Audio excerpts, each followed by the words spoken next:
Hello everyone, welcome back to another Raiders video. In this video, I'll be giving my Raiders-Broncos game recap, so let's get into it. The Raiders won a game. There you go, that's the recap. No, I'm kidding. 22-16 in overtime. Definitely did not play our best ball game, but the division rival game on the road. I mean, I love the feeling of winning this game. Thank God. I finally won a close game. It would have been so terrible to lose another close game. Finally did win a close game. That's good. It's a division rival as well on the road. Sweeping the Denver Broncos. The Las Vegas Raiders have never, ever in their life, in their franchise history, lost to the Denver Broncos. 6-0. That's a great streak to keep for however long we keep it. I want to have the whole offseason saying that same thing to Broncos fans. So thank you for winning, Raiders. Now, we do have the same record as them, but, we have the tiebreaker. So if it comes, I don't want to be last in the division when the season ends. So at least this, split over them will help a lot when it's the end of the year. Right now, we do have the same record, though, which I want to hopefully have a better record than them, at some point soon enough. Right now, we have the 4th overall pick. I don't care. I've seen some people that are really generally sad and mad at this franchise for winning a game when they want to get a better pick. I don't care. I'll take the 4th overall pick, the 6th overall pick. I just want to win games right now.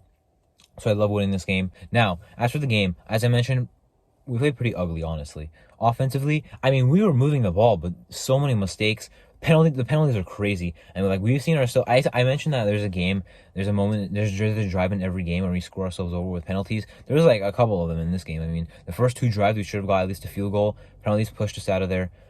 0 points on the first 2 drives, even though we actually did look good on offense. Then on our 3rd drive, we did finally score.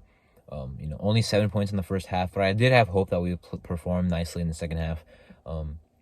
Running the ball with Jacobs, they ran it a lot. They ran pretty much a lot of the same run plays. I didn't really mind. The Broncos knew it was coming, but we could still run the ball very effectively, so it didn't really matter to me. People do say make the answer, just keep it simple. So you know what he did? He just ran the ball a lot with Jacobs, even when the Broncos and the whole stadium knew it would be a run. And it worked. Jacobs had a really good game. Passing the ball, Adams. There was a moment in this game where pretty much the Broncos are only they were actually stopping him. Clearly, there's miscommunication between Carr, Mac Hollins, Keelan Cole, Foster Moreau, basically any offensive receiver not named, offensive pass catcher not named Devontae Adams. That's unfortunate because we're not going to be able to. Adams can definitely feast even on double or triple teams, but if he starts getting locked up, who we're going to go to in the pass game?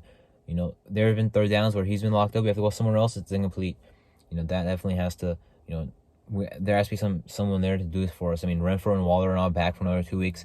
Even if they are, even when they are back, if Renfrow's back, I've heard he might be out for the year. But even when they are back, they have not really been playing well.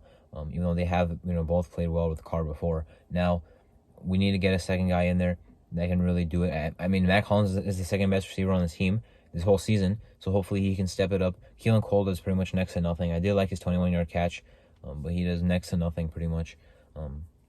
Amir Abdullah is a screen guy. Everyone knows it will be a 3-15 screen to Amir Abdullah. He does his thing. He does what he can, I guess, in the receiving game. Defensively, our first defensive drive was almost unwatchable. 92 yards. Sam Webb, after having a really good game, the front office saw how good he was, stuck him out there as a starter, and he had a really bad game. That was really sad to see. Anthony Averett did play a lot now in this game.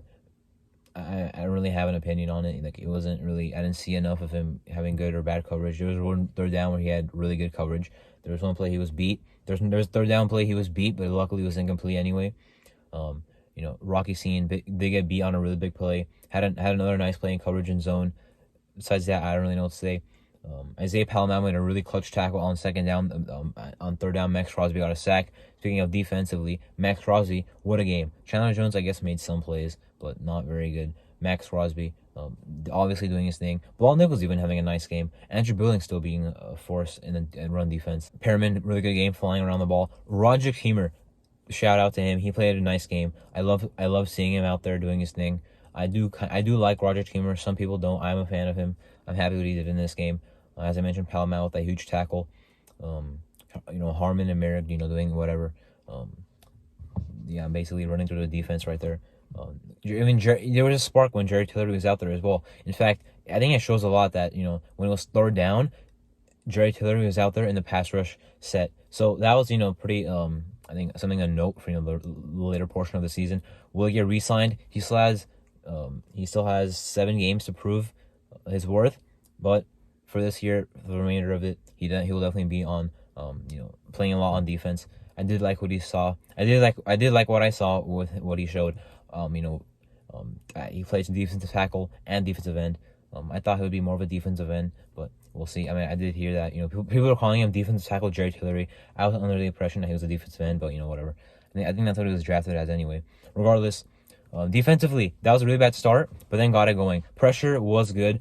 However, is a Denver Broncos offensive line doesn't mean that we'll really get much pressure the remainder of the year. I hope we do, but I mean, this is the Broncos O-line. We should have had a nice game. We did. Tyler Hall coming in there having a sack. Tyler Hall played pretty nice. There's a third down where he had really good coverage as well.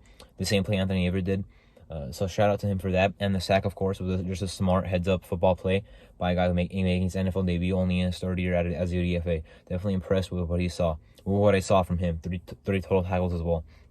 All of them solo tackles.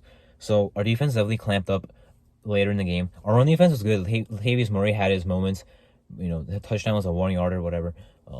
Passing the ball, to be honest, Russ did do whatever he really wanted to. But a lot of it, I'm not going to say it was short throws, but I mean, besides him getting pressured, he didn't really have a tough task.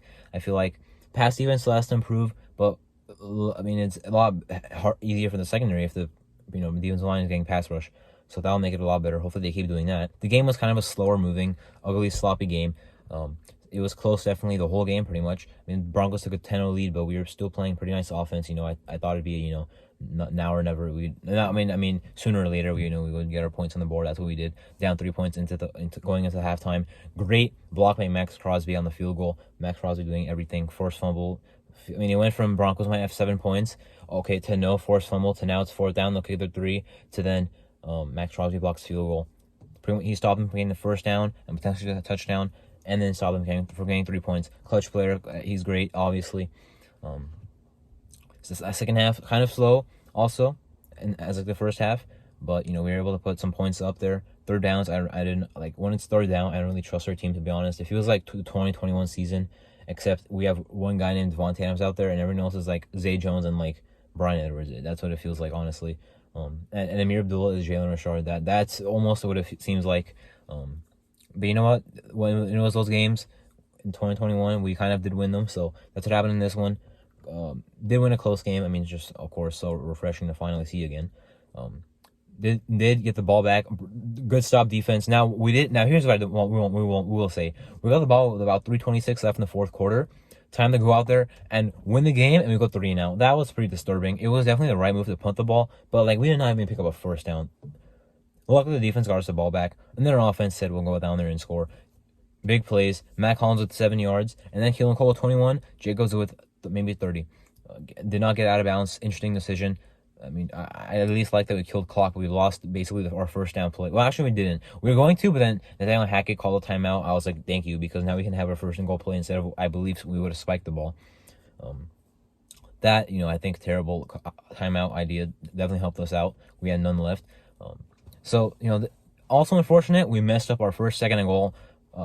First, second, and third opportunities. First and second and third and goal opportunities. Carlos, I believe, pressured on every play. I believe it was second and goal. The play to Jacobs where we checked it down. Jermaine Loomer, he's blocking the ghost that Sam Darnold sees on the field. We need to call Miller back. That was almost a pick. I don't know how upset I would have been, but I would have been very upset if that was an interception. Should have caught it and got out of bounds. Jacobs, it went through in his hands. Luckily, it was just incomplete. But what I'm saying is, 3 opportunities from the 7-yard line, 3 incompletions. Pressure on pretty much every play, I believe. That was definitely not good to see. Field goal that luckily tied the game. But imagine if we were down 4 and we need a touchdown. Do you think we would have gotten a 4th and goal? I don't think we would have got a touchdown on 4th and goal. But anyway, did set up for a field goal. Carlson did miss the field goal early in this game, which destroyed his streak of 41, I believe. One of the highest in NFL history. I would love to see him break it. But you know what? He still came out of that game with a new career high of 57 yards. Former career high was 56 against Dallas last year, week 12, almost a full year ago. So at least there's that positive. But he made this easy chip shot field goal to take us into overtime. When we got the ball first, start overtime. When the game wasn't overtime, I always want to get the ball first. So I was definitely happy that we got the ball first. But to be honest with you, I was not confident we would score a touchdown. I thought we could maybe score a field goal at best. but then that will leave the Broncos having the ball. Touchdown wins the game. Field goal continues the game, and at that point it might be getting close to a tie, and I did not want to tie with these guys. So luckily got a touchdown. Moreau. Well, nice kick return, first of all. Then Moreau with a nice play. His only catch of the game, 33 yards. At least, if Keelan Colson contribute, his only catch is 21 yards in the clutch. For Austin Moreau, if he only had one catch, with 33 yards in the clutch. So, important things to see there. Then Adams, wide the heck open. Patrick Tan bit on the play because he thought it was an underneath route because Hollins is also running an underneath route there. It looks like they're in cover 3. Adams, good route. Carr lays it out there. He was pressured pressure from the left. Jermaine Illuminor kind of missed his block. Carr stepped up, made a really awkward throw, which I cringe at every time I look at it. It's just an awkward throw, but pretty easy as Adams is wide open. Also, his other throw to Adams was amazing. Adams, I mean, all the deep touchdowns. I'm so thankful to have this. No matter what happens with our season, I'm very thankful that the front office got us the receiver one we wanted for so long. We wanted a receiver one, and they got the best receiver maybe in the league. These deep touchdowns definitely enjoyable to see. It reminds me of 2020 with Nelson Aguilar, except Devontae Adams is a lot better than Nelson Aguilar. So he's making the plays for us. He won us the game. Waving to the crowd. Goodbye, Denver. That's a sweep. And, no matter how bad it will be, we'll always beat the Denver Broncos. Love to see it. Now, to be honest, of course, it does not mean that we will, all of a sudden have some run and make the playoffs. I mean, delusionally, if we're speaking delusionally, okay, or at least I'll say theoretically, because theoretically you can still talk about it, right? We have 7 losses. If we win out, we have a nice chance of being in the playoffs at 10-7. If we lose even one game, we kind of have a chance because the AFC has been worse than expected, including our incredible division, which fooled me too. I thought the Chargers and Broncos would be frauds, but I didn't think we would be frauds too. I didn't think all 3 of us would be frauds. Even then, the Chargers at least have a respectable 500 record. Regardless. 9 wins, maybe will get us in. 8, at that point, won't. So, at best, you have to lose 1 game with 7 games left. Yeah, we're probably not going to make the playoffs this year. I hope we do win some games and get close. Right now, my mentality is, let's see what happens. Like, I didn't think we'd beat Denver and say, let's stack and win against Seattle. Then the next game, let's just keep winning whatever we can win. Let's see what happens. However this team wants to perform. Hopefully good. Now listen, the locker room what the locker room was looking like after that win was really great to see.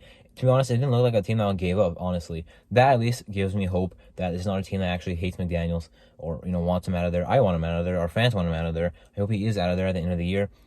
But at least this team hasn't lost all morale, hasn't lost all faith in, what they've been doing this season. So that's glad to see. Anyway, that was my game recap of the Raiders Broncos Week 11 regular season game. I'm Martin. Thank you for watching.